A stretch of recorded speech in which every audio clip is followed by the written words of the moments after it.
It's the 12th report with Blessings Musugu, and these are the headlines. Mangu under attack again as several feared killed, others still missing. Over 200 academics resign as Kaduna University faces looming staff shortage.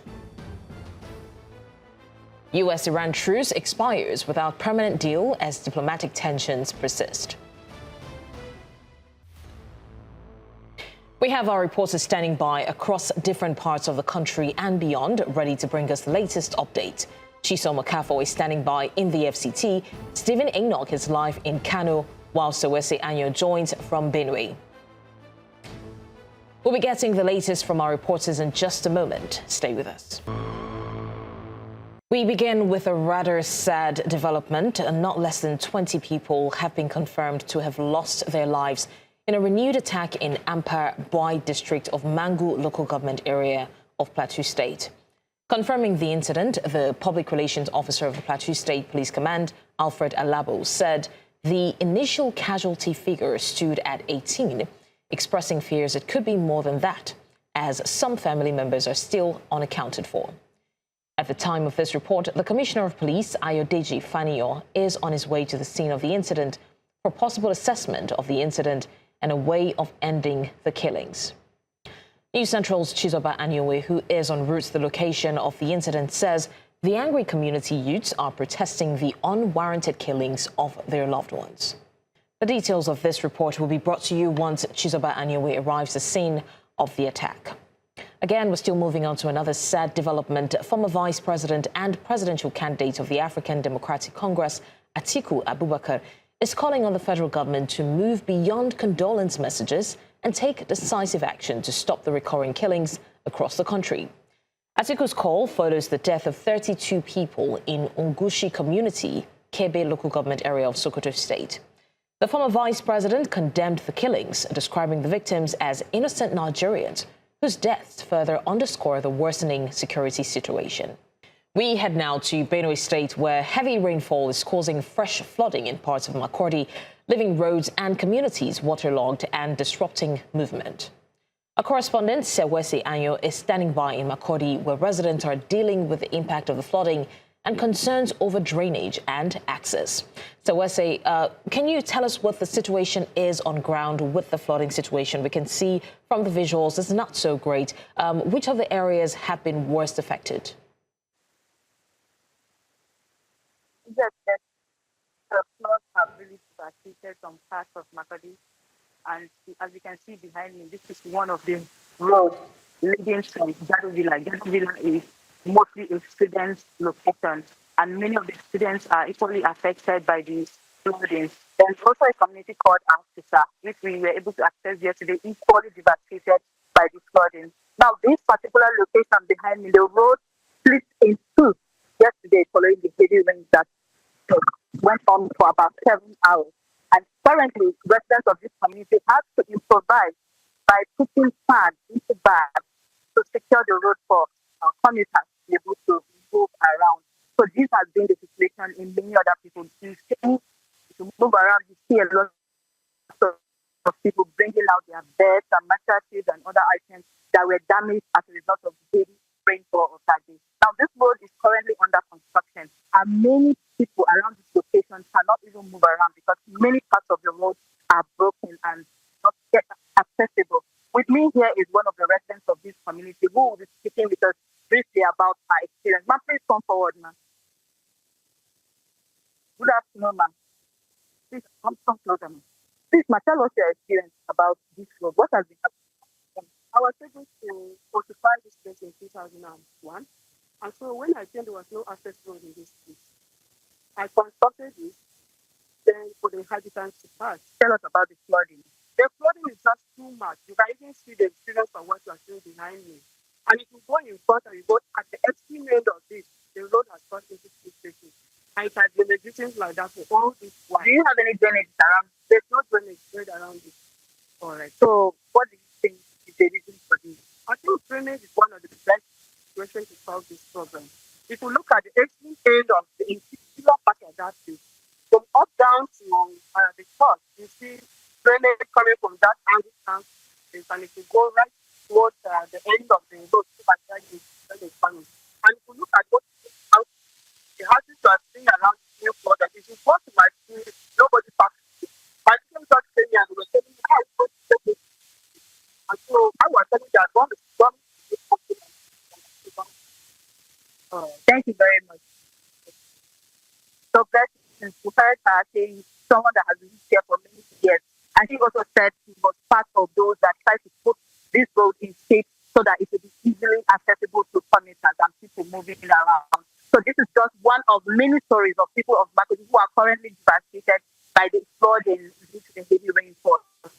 Mostly in communities that are currently under construction, roads and drainages currently under construction. And from what they have told us, that they want the government to quickly move to protect these communities by going ahead to finish the constructions that are ongoing in those locations to minimize the flooding. Thank you very much.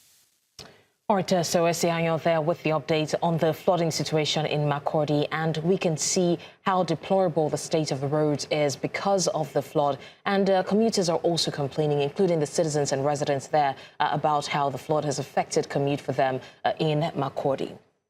Away from that, 83 Nigerians are expected to arrive in Lagos on Wednesday, August 19, following their return from South Africa amid concerns over attacks and discrimination against foreigners. The Ministry of Foreign Affairs says the returnees will travel from Johannesburg on South African Airways and are expected to arrive at the Murtala Muhammed International Airport at about 8:45 p.m. The latest repatriation was supported by donated air ticket from private individuals following an earlier government-backed exercise that brought nearly 1,490 Nigerians home from South Africa. The ministry says the federal government remains committed to protecting Nigerians abroad while engaging South African authorities over reported Afrophobia, discrimination and violence against Nigerians. And to education matters, Kaduna State University may be facing a staffing crisis after more than 200 professors and their academic staff reportedly resigned over poor working conditions and the non-implementation of the 2025 federal government ASU agreement. The ASU-CASU chapter has issued a 2-week ultimatum to the university authorities and other stakeholders to begin full implementation of the agreement. The union says failure to meet its demands could trigger a total and indefinite strike, with the reported exodus further worsening staffing challenges at the university. Earlier, the national president of ASU, Chris Piwona, joined News Central's Breakfast Central program to speak about the concerns and the union's position on the looming dispute. This issue that concerns our welfare, we find it very painful that when our union challenges government to send more funds to the universities and we succeed, the universities are eager to receive these funds that our union has gone to fight for.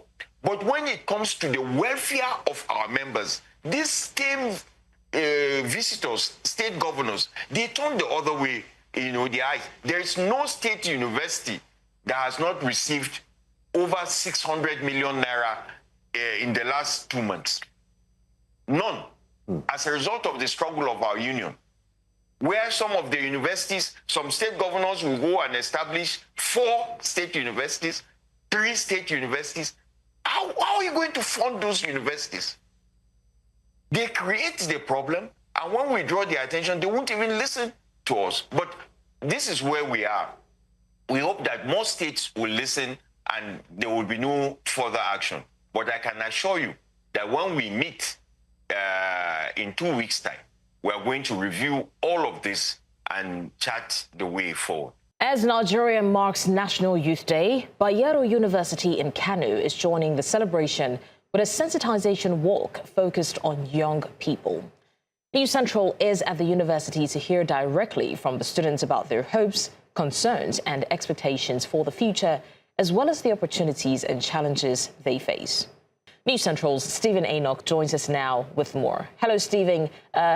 I want to say Happy International Youth Day to you. I don't know if you qualify, but I know I do. But on a more serious note, what more have you learned from the students in Bayero University? They're doing a walk, in commemoration of the Youth Day. What is it that they are trying to create awareness about?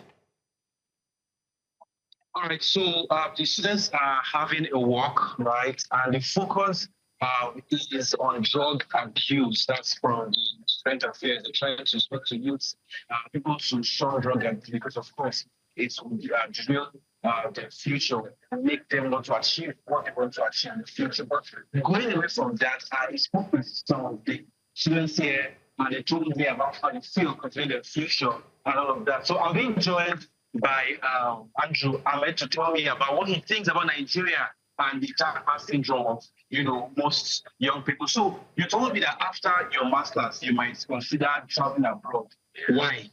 Yeah, abroad they has a lot of opportunities because of the way the economic system is being built there. It makes money to circulate easily. And a level of the student is all about debit. So once you have a means of income, so I think you don't really have a stress.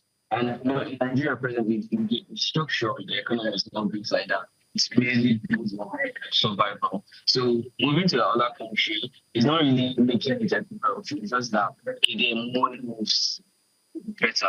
I think. Life is general about money. Once you don't have money, then I think just sorry.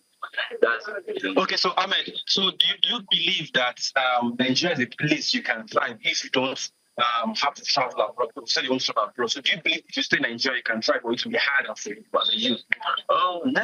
It's not necessarily important to succeed. You have to change your education. Okay, education is matter, but it's what you're doing.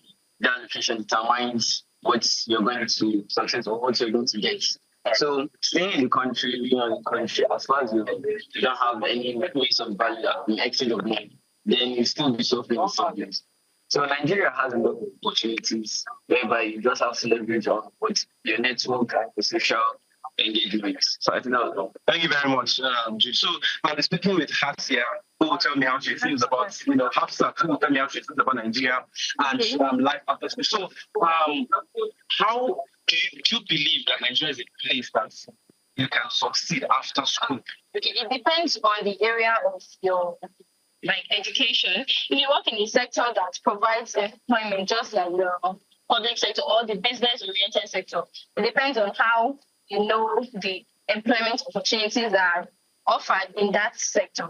So, for example, like the business sector, you get to be self-employed, and for the public sectors, when opportunities are offered in the market, you get to know through the information and media.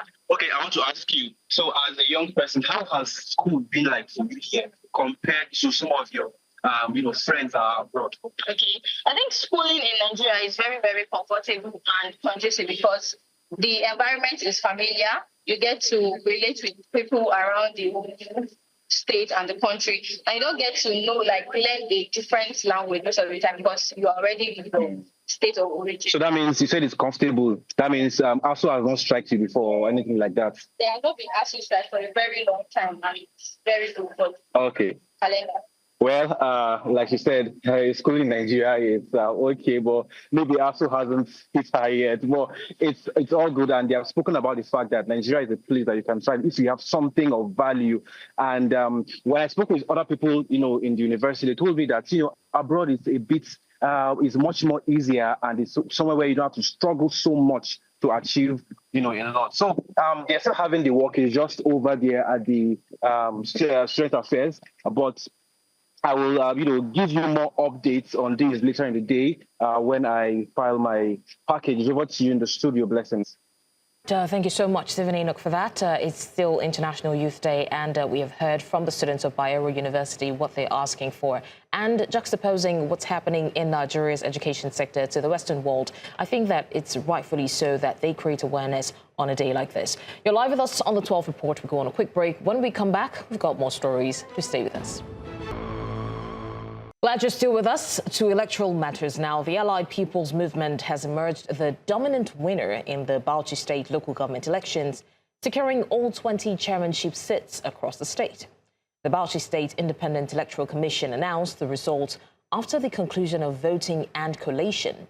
According to BASIEC, APM also won 319 councillorship seats, giving the party control of all 20 local government councils. The remaining 4 councillorship seats were shared by the Social Democratic Party, National Rescue Movement, Zenith Labour Party and Young Progressives Party. And of course, more in politics, the political camp around Kogi State Governor Usman Ododo appears to be widening, with South-South residents and opposition figures from Kogi Central declaring support for his administration and President Bola Tinubu's 2027 re-election bid. The groups say their decision is based on what they describe as inclusive governance and development across the state. Ahead of the 2027 governorship election, we, the people of the South, have hereby overwhelmingly endorsed Governor Ododo for a second term. We'll also vote President Ahmed Tinubu and all other APC candidates in the state. Your Excellency. Come and join you. But I felt the good work we're doing, you deserve our support, you deserve our loyalty.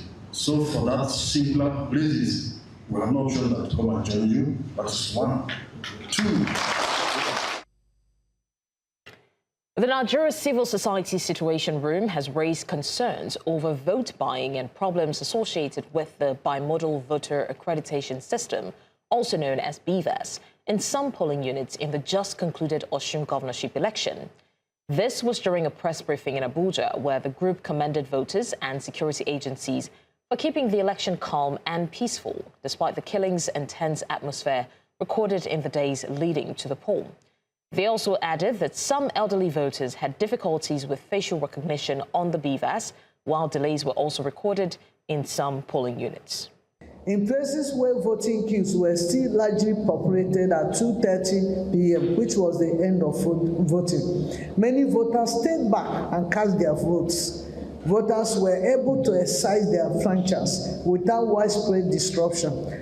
Delays in the commencement of voting were reported in some locations due to late deployment of officials and logistical challenges. Vote trading across party lines was reported. After voting, voters reportedly displayed a sign indicating their preferred party, after which party agents recorded their names and vote numbers and provided voters with a tag. Talked about the BVAS and the IRF portal. These two are very key for increasing trust in our electoral process and increasing public confidence. After the 2023 general election, we feel like a lot of people don't want to participate, but showing this kind of commitment ahead of 2027 will increase public confidence in our electoral process. As a matter of fact, nobody should die because of an election. So we can't have that huge number of casualties, and then here we are, just going by like nothing happened. So it's a conversation that we need to take very seriously, that this is not supposed to be. Even as we go into 2027, we hope that we don't have a repeat of what we have seen in Osun in any state in the country. The 8th edition of the Blueprint newspaper public lecture impact series is holding today in Abuja. The event brings together stakeholders for discussions on national security and electoral integrity, alongside the presentation of the Blueprint Impact Series and Awards of Excellence. The Minister of Defense, General Christopher Musa, is among the dignitaries expected at the event, where participants are expected to examine practical responses to security challenges and ways to strengthen the electoral process ahead of the next election cycle. Our correspondent Chisom Makafa is live at the event and joins us now. Chisom, we know that the elections are fast approaching, and now is not the time to take you with levity. Can you bring us up to speed on what's happening at the Impact Lecture Series? What exactly is being talked about?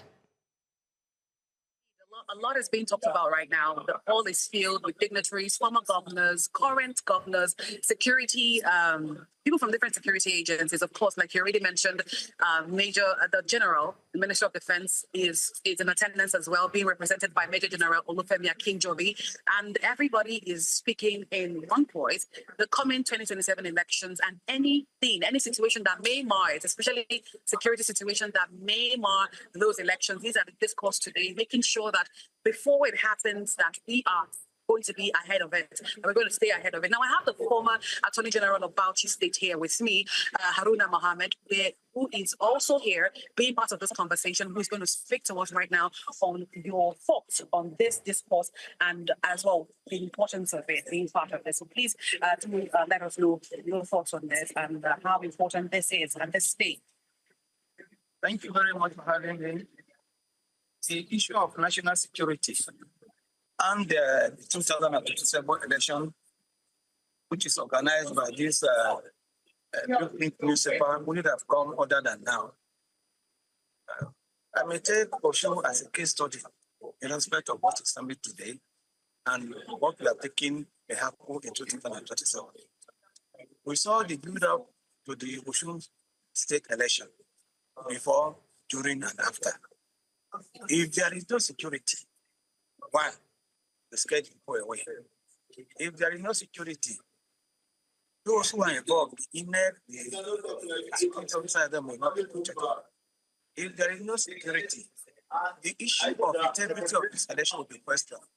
My likely cast our mind back to the 1993 election and the recent Osho state election. Before the election, there were issues of insecurity, scaring away almost the whole voters. But you know what? The voters themselves have a role to play. They have to be very resistant. They have to tell the politicians that they own the votes and they cast the votes. And it is a democracy. It is the vote that counts, not the people, not the politicians themselves. Coupled with the issue of security, you realize that so much was deployed to Osho State for that election, just for one state. So when you talk about the 2024 election, I don't know whether we have that kind of resources to be deployed to each of the states, deployed to the 704 local governments in Nigeria. And that stands the issue of integrity of the election. And what we're advising is this: one, let us advertise the voters. Two, let us train those out of INET officers. Three, let INET undertake a due process in the conduct of elections. Let there be no intimidation. Let there be no compromise. Let there be no inducement.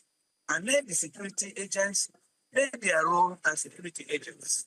No matter who else is God, no matter who is committing a crime during the election or before or after, he should be arrested and brought to book. All right. That is from Haruna Muhammad, the former Attorney General of Bauchi State, speaking on the importance of security and, of course, the 2027 elections.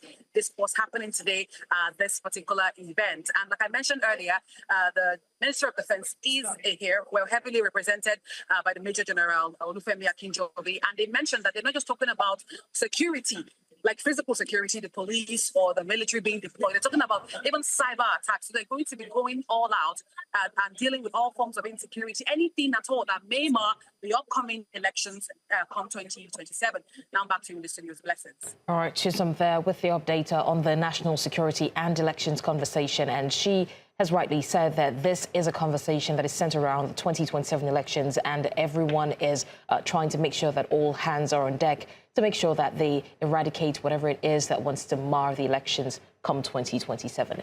You're live with us on the 12 Report. We'll go on a break now. When we come back, we've got more stories. Just stay with us. Thanks for staying with us. Let's talk more on politics. The People's Democratic Party candidate for the 2027 Enugu State governorship election, Uche Naji, has pledged to serve only one 4-year term if elected. Naji made the commitment while addressing party supporters, where he also expressed confidence in the PDP's chances of reclaiming the governorship in 2027. Naji said the single-term undertaking reflects his intention to focus on delivering on his mandate and returning leadership to the people. He described Enugu as a stronghold of the PDP and urged party supporters to remain united ahead of the election. The candidate said his administration, if elected, will pursue the party's vision for the state within the 4-year period. This is part of what we are here to recover. We must recover this state because these people are the people, the governments here are among the first of the governors that are changing the federal government. these are the people that are soiling the image of the president. It looks like Bola Ahmed Tinubu is not doing anything because when he releases money to them that should go to the public, they divert it. They divert it. Where is the money? You go to federal and federation account, you see what has been released to Enugu. Where is it to show? The people of Enugu are suffering. Taxation is killing us. We are not going to allow it. Yes. With what you can see here, you can see an enormous organic crowd. You can see people, you can see the grassroots. You can see people from all walks of life that has arrived here to welcome their leader, Chief Uchenaji Mwakibia. I would want to tell you something today. I want to tell you that Mwakibia has become a movement that is in the hearts of people, that is in the hearts of the populace. It's no longer about political parties. Street begging by minors has become a growing menace within Nigeria's capital, with children of nursery and primary school ages weaving between moving vehicles and major roads in the city center to beg for alms. This disturbing trend creates an unsafe environment for motorists, residents, and the children themselves, who are often led by a guide. News Central's Idong Joseph filed this report. In Abuja, particularly in districts like Wuse, around the Banex axis, and the central business district near the national mosques, as well as satellite communities like Jikwe, children are increasingly being used to solicit alms, presenting a growing safety concern for them. Some of these children are barely old enough for primary school yet, weave between moving vehicles, tapping on car windows, sometimes with their guardians, calling out to drivers as they navigate through traffic. What are you going to tell me that even to beg is a walk? So it's even more risk for the parent to engage in such business. There are a lot of parents that don't want to do anything just to use their children for that. So federal government should pick them. That is why they have safe house to rehabilitate the parents, because it's a serious crime to set up a child to go and be begging on the street. What if the car fail brake? What will happen? That you are taking a life. According to the National Bureau of Statistics, children accounted for about 7.85% of road crashes within the first quarter of 2026 alone. And while these children are exposed to risks of road accidents, the question remains who is responsible for their education, safety, and welfare. Children are blessing of Allah subhanahu wa ta'ala given to the parents. So it is the responsibility of the parent to look after their children. In Islam, it's not allowed to just take your children to the street to beg. No, that is not Islam. Islam says every parent has to take care of his own children. For us Christians, if you don't provide for your children, if you don't nurture them, if you don't train them well, it's as good as denying the faith. It is not accepted in the Christendom. In fact, I'm aware that some of these people hire these children to go and do that. It has become a business to some of them. So if you love your child, you nurture your child, you guide that child, you give that child access to education, you train up that child well, you give that child future. Though officials of the Federal Capital Territory Environmental Protection Board try to protect the sanity of the environment, such activities have become a normal thing. I also know that some task force may pick them at the end of pleading, they will release them. No. After arrest, what's next? Rehabilitation. And what's next? You look for those organizations that are doing to empowerment, you empower their parents. Once you empower their parents and you give them a little a soft grant, or you start them up, I believe you won't see them in the street again. The presence of these children on the road who are supposed to be in the classroom is more than just a social concern. It is a direct concern to Nigeria's future and safety. In Abuja for News Central, Idong Joseph. Idong Joseph there with the report on street begging and how this is affecting the future of the children across Nigeria. Now, a coalition of human rights lawyers has called for the immediate prosecution or release of 80 persons it claims are being held in detention across correctional facilities in Nigeria. The group made the demand at a press conference in Umuahia, Abia State, arguing that prolonged detention without trial violates constitutional rights. Speaking on behalf of families of the alleged detainees, the coalition of concerned lawyers and independent legal practitioners said many relatives have endured years of uncertainty following arrests during security operations in the southeast. The legal team said it was acting on the instruction of Chris Nwagu, identified as head of the Directorate of State of the Indigenous People of Biafra, while maintaining that its intervention is based on the rule of law and constitutional protections. An order obtained ex parte and published in the Gazette has been weaponized to justify the prolonged detention, torture, and in many cases, the death of Nigerian citizens. This is a perversion of justice. This is state-sponsored lawlessness dressed in the language of security. We are preparing coordinated legal actions and accountability proceedings against the following parties: the Southeast Governors Forums, the Federal Government of Nigeria, the Nigerian Army, the Nigerian Police Force, and the Department of State Services. Section 36(12) of the Constitution of the Federal Republic of Nigeria is clear. A person shall not be convicted of a criminal offense unless that offense is defined and the penalty thereof is prescribed in a written law. We are not asking for sympathy. We are demanding justice under the international human rights law. The Geneva Convention prohibits arbitrary detention and torture. The Convention on the Prevention and Punishment of the Crime of Genocide obligates all signatories to prevent and punish genocide. Nigeria is a signatory to both. Nigeria is in flagrant violation of fundamental protection against arbitrary detention, torture, and enforced disappearance. To some foreign stories now, and away from Nigeria, Zambia's President Hakainde Hichilema has secured a second term in office, winning about 60% of the votes cast in last week's presidential election. The Electoral Commission says opposition candidate Brian Mundumbile polled nearly 38%, with results from 5 constituencies still outstanding. The election was marked by opposition allegations of fraud, restrictions on campaigning, and an uneven playing field.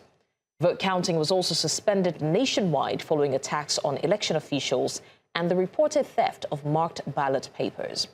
Tensions remained high after the vote, with authorities arresting nearly a dozen people, which included senior opposition figures, while Hichilema supporters took to the streets to celebrate his victory.